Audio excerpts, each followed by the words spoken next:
गणपती बाप्पासाठी काहीतरी गोड बनवायचं आहे म्हणून आज केली शेंगदाणा चिक्की.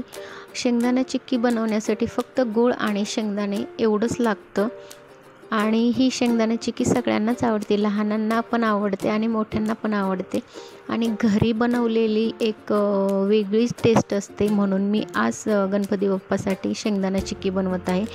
बेसनाचे लाडू तुम्ही बघितलेच असेल आणि चॅनलवरती नवीन असाल तर चॅनलला सबस्क्राईब करायला विसरू नका, जेणेकरून तुम्हाला माझे नवीन नवीन व्हिडिओ बघायला मिळतील.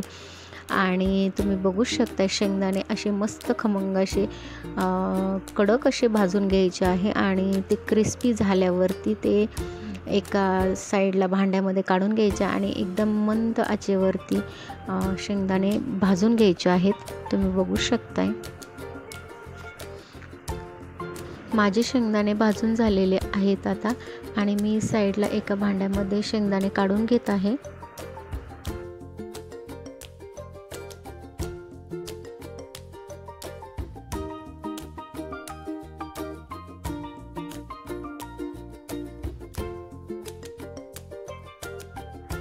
शेंगदाणे भाजून झालेले आहे एका साईडला आणि मी एका कढईमध्ये पाणी टाकलेलं आहे थोडंसं आणि जो किसून घेतलेला गूळ असतो, तुम्हाला कितपत करायची आहे चिक्की तेवढा गूळ टाकायचा आहे. मी थोडेसेच करणार आहे बाप्पासाठी आणि तुम्ही बघू शकता थोडंसं पाणी टाकल्यावरती गूळ चिकटणार नाही कढईला आणि गूळ चांगला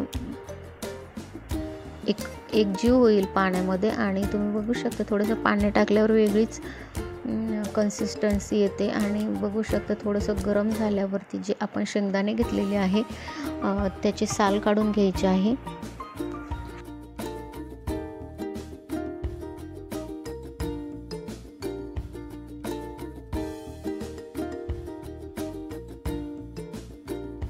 हाताने सगळी साल निघत नाही म्हणून म्हणजे एका कपड्यामध्ये शेंगदाणे टाकलेले आहे आणि सगळे साल एकदम रगडून काढलेले आहेत. रगडून म्हणजे कशाच्या त्या मदतीने, हाताच्या मदतीने वगैरे असे चोळून काढायचे आहेत ते.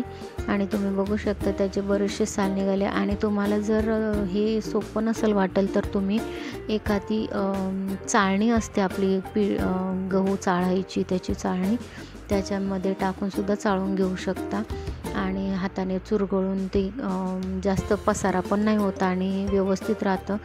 आणि गणपती बाप्पांना गोड हा पदार्थ आवडतो, मोदक आवडतात, बेसनाची लाडू आवडतात, चिक्की आवडते. म्हणून मी आज म्हणजे असं फर्स्ट टाईम करते म्हणून काहीतरी नवीन ट्राय करण्याचा प्रयत्न करते. आणि तुम्हाला जर रेसिपी आवडत असेल माझ्या तर कमेंट्स करून नक्की सांगा आणि मी कशी चिक्की केली हे मला नक्की कमेंट्स करून सांगा. बघू शकता जो आपण पाक केलेला आहे गुळाचा त्याच्यामध्ये आता आपण जे शेंगदाणे साल काढून घेतलेले आहे ते मिक्स करणार आहोत त्याच्यामध्ये.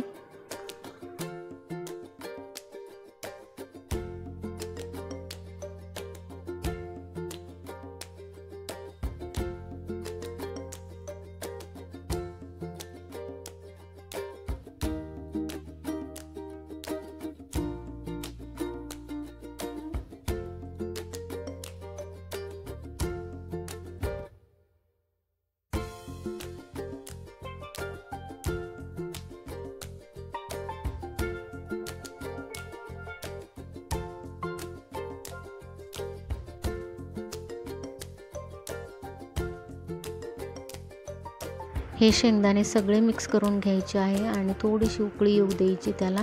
उकळी म्हणजे थोडंसं गरम करायचं, जास्त पण नाही.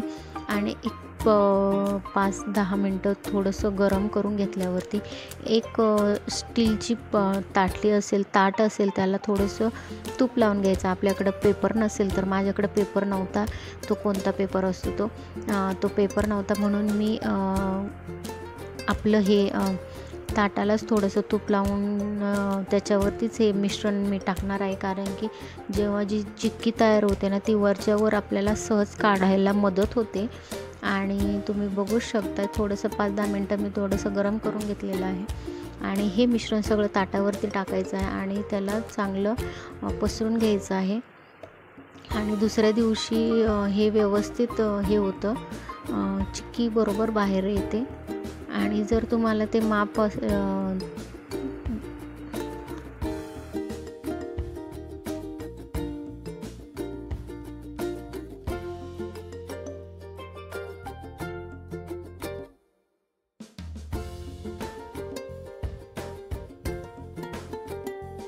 अशा प्रकारे मी गणपती बाप्पासाठी गोड असा पदार्थ केलेला आहे. रोज रोज काहीतरी नवीन करण्याचा प्रयत्न करते आणि तुम्हाला माझा व्हिडिओ आवडला असेल तर लाईक, शेअर आणि सबस्क्राईब करायला विसरू नका.